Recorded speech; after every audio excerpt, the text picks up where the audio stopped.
ಲೂಕನ ಶುಭ ಸಂದೇಶ ಅಧ್ಯಾಯ 12 ವಾಕ್ಯಗಳು 13ರಿಂದ 21. ಇದೊಂದು ಎಚ್ಚರಿಕೆಯ ಸಂದೇಶ. ಜನಸಮೂಹದಿಂದ ಒಬ್ಬನು, ಬೋಧಕರೇ, ನಮ್ಮ ಪಿತ್ರಾರ್ಜಿತ ಸೊತ್ತನ್ನು ನನಗೆ ಭಾಗ ಮಾಡಿಕೊಡುವಂತೆ ನನ್ನ ಸೋದರನಿಗೆ ಹೇಳಿ ಎಂದು ಕೇಳಿಕೊಂಡನು. ಅದಕ್ಕೆ ಯೇಸು, ಏನಯ್ಯ, ನಿಮ್ಮಿಬ್ಬರ ನ್ಯಾಯ ತೀರಿಸುವುದಕ್ಕೂ ನಿಮ್ಮ ಸ್ವತ್ತನ್ನು ಭಾಗ ಮಾಡಿಕೊಡುವುದಕ್ಕೂ ನನ್ನನ್ನು ನೇಮಿಸಿದವರು ಯಾರು ಎಂದು ಮರುಪ್ರಶ್ನೆ ಹಾಕಿದರು.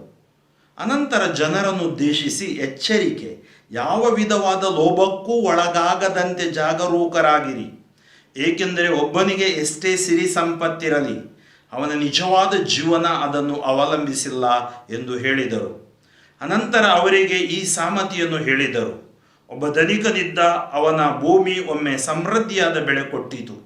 ಆಗ ಅವನು, ನನ್ನ ಬೆಳೆಯನ್ನೆಲ್ಲ ತುಂಬಿಡಲು ಸ್ಥಳವಿಲ್ಲವಲ್ಲ, ಏನು ಮಾಡಲಿ ಎಂದು ತನ್ನಲ್ಲೇ ಆಲೋಚಿಸುತ್ತಾ, ಹೌದು, ಹೀಗೆ ಮಾಡುತ್ತೇನೆ, ಇರುವ ಕಣಜಗಳನ್ನು ಕಿತ್ತು ಹಾಕಿಸಿ ಇನ್ನೂ ದೊಡ್ಡವುಗಳನ್ನು ಕಟ್ಟಿಸುತ್ತೇನೆ.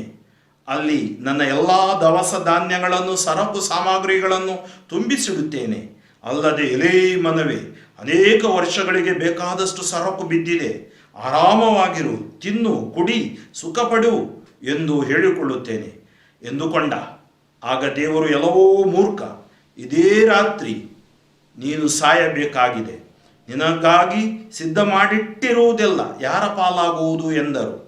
ತನಗೋಸ್ಕರ ಸಂಪತ್ತನ್ನು ಶೇಖರಿಸಿ ಇಟ್ಟುಕೊಂಡು ದೇವರ ದೃಷ್ಟಿಯಲ್ಲಿ ಧನಿಕನಲ್ಲದವನು ಇವನಿಗೆ ಸಮಾನನು ಎಂದರು ಯೇಸು.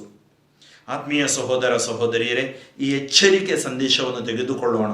ಇವತ್ತು ಸೋಂಕಿಗೆ ಒಳಗಾಗಿ ಎಷ್ಟೋ ಅಕಾಲಿಕ ಮರಣವನ್ನು ಅಪ್ಪಿದ್ದಾರೆ. ಅದರಲ್ಲೂ ಇನ್ನಿತರ ರೋಗಗಳಿಂದಲೂ ಮತ್ತು ಅವಘಡಗಳಿಂದಲೂ, ಅಪಘಾತಗಳಿಂದಲೂ.